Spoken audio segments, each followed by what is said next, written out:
to get into the saving, how to spend less. Well, there's different categories of expenses, right? So a lot of us spend a lot on housing and transportation. So some of the main items there, housing, transportation, that can easily eat up 50% of what we normally make. So how do we lower those expenses? Well, like I mentioned, some people like to travel around. They'll do geo arbitrage. So they'll go to places that maybe are less expensive. Maybe there's a job they can do that work remotely, or other ways that they can do side hustles. Maybe they have rental properties, so they can do house hacking. So they purchase a house, rent out the other side, and then they can actually build their portfolio of properties that way.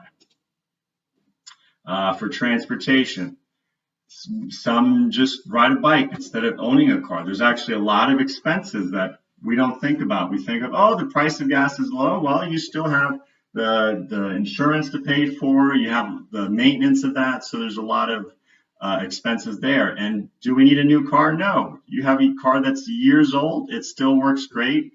Get something that you can drive till the wheels fall off, and that'll save you so much there. For travel, this is another huge one.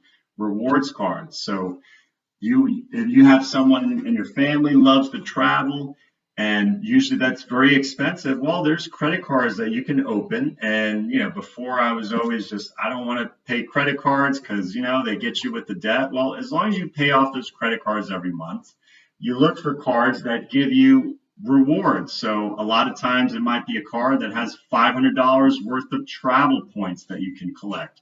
You spend a certain amount on the card, you get that, and you're able to do that. So there's a lot of cards. You can check out the website for more to learn more about that. For food, instead of going to the happy hour, well, how about do your batch cooking? So cook for the week. You're able to make meals. One of the things is trying to get to like a $2 per person per meal. So that's a good goal to have, and that will save you so much than what we're used to spending. You go to just the fast food restaurant, and that's easily $10 or more per person, depending on what you get. So there's definitely ways that you can save there. Resources like books and media. The library is amazing. Check out your local library. They have a lot of digital downloads that you can get, ebooks, audiobooks, as well as for education. There's online training a lot of times that you can get through there. For education too, we spend a lot of money. We're like, oh, I got to get in debt so I can get this degree. Well, there's lots of options nowadays. So that's something to keep in mind. Online training, internships. So you can really learn, like, what do you really want to do with your time and save a lot there. Healthcare obviously is one for us that, there's always that thought, well, I need to have healthcare. What do I do? Well, there's plans out there that you can get, a health share, where you pay a certain amount per month and they help you to pay those healthcare expenses. So those are something you can check out there. And obviously for time savers, well, you know what?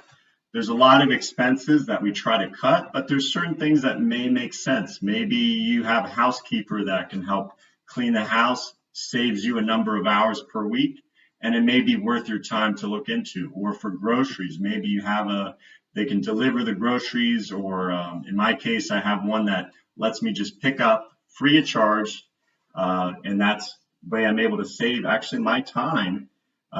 Your time is money, so that's something to